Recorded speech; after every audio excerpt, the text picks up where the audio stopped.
So we have pre-ordered a number of Vision Pro headsets from Apple. They're due to come into America, and then we're going to have them shipped out to the UK. We're excited about it. And the order process was pretty slick, as you expect from Apple. Nice use of app clips there. It launched the Apple Store and an ability to scan my face, because these things need to fit your face. And so it used the front LiDAR camera on the iPhones to scan my face and make sure it got the right fit. Did a couple of those. And then at the end of the process, really slickly, seamlessly transferred that data back to the website.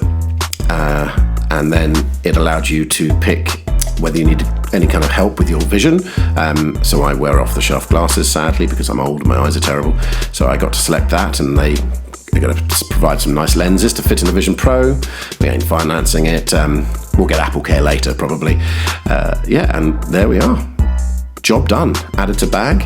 Looking forward to February 2nd when they'll arrive. Vision Pro ordered.